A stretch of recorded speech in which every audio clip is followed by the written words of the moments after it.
নবম pay scale বাস্তবায়নের দাবিতে যমুনা ঘিরে আইনশৃঙ্খলা বাহিনীর সঙ্গে দফায় দফায় সংঘর্ষ হয়েছে সরকারি কর্মচারীদের।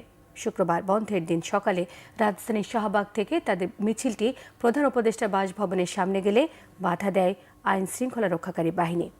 পরিস্থিতি নিয়ন্ত্রণ করতে সাউন্ড গ্রেনেড, টিয়ার শেল ছুড়লে আহত হন আন্দোলনকারীদের অনেকেই। রিপোর্ট করছেন ফজলে রাব্বি।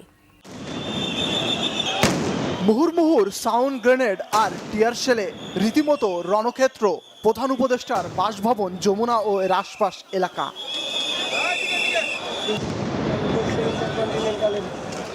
নবম পে স্কেল বাস্তবায়নের দাবিতে সকালে সরকারি কর্মচারীরা যমুনা ঘেরাও করলে পুলিশের বাধায় পড়েন তারা। মুহূর্তেই তাদের ছত্রভঙ্গ করে দেন আইন শৃঙ্খলা বাহিনী। হয় ধোয়া পাল্টা ধোয়া, আহত হন অনেকে। পরে তারা অবস্থান নেন ইন্টারকন্টিনেন্টাল হোটেলের সামনে, সেখানেও ফের হামলা। আন্দোলনকারীদের অভিযোগ, সম্পূর্ণ শান্তিপূর্ণ কর্মসূচিতে হামলা চালায় পুলিশ। দাবি মেনে না নেওয়া হলে আন্দোলন চালিয়ে যাওয়ার ঘোষণা আন্দোলনকারীদের। আমরা অফিসে চাকরি করে, আমরা ভদ্রলোক, আমাদের অফিসে থাকার কথা, কিন্তু আজকে পেটের ক্ষুধায়, পেটের জ্বালায় আজকে আমরা এই কর্মসূচি দিতে বাধ্য হয়েছি।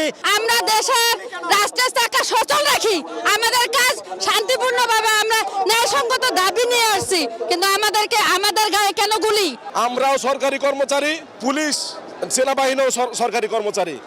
আমরা ভাই ভাই, কেন আমাদেরকে গুলি করবে? আমরা পরিবার পরিজন নিয়ে বাঁচতে পারি না, সেই জন্য আমাদের কেন্দ্রীয় নেতৃবৃন্দের নির্দেশে অনেক সুযোগ দিয়ে সরকারকে আজকে আমরা মহাসমাবেশের ডাক দিয়েছিলাম, যমুনা ঘেরাওর কর্মসূচি দিয়েছিলাম, কিন্তু আমরা শান্তিপূর্ণ আন্দোলন করতেছিলাম প্রজ্ঞাপনের দাবিতে। সরকার 6 মাস আগে পে কমিশন গঠন করেছে, রাষ্ট্রের টাকা খরচ করে, প্রতিবেদন পর্যন্ত জমা হয়েছে, তাহলে প্রজ্ঞাপন নিয়ে কেন বাহানা? যমুনার সামনে ও আশপাশে সব ধরনের সভা সমাবেশ নিষিদ্ধের কথা স্মরণ করিয়ে দিয়েছে পুলিশ। এই এলাকায় জনসমাবেশ বা যে কোনো জমায়েত নিষিদ্ধ। সো তারা ব্যারিকেড ভেঙে আসছে, আমরা এই এলাকায় তাদেরকে অবস্থান করতে দিব না, তাই ডিসপার্স করতেছি। এদিকে প্রধান উপদেষ্টার বাসভবন ঘিরে নিরাপত্তা জোরদার করা হয়েছে। মোতায়েন করা হয়েছে 6 প্লাটুন বিজিবি। ফজলে রাব্বি, বাংলা ভিশন, ঢাকা।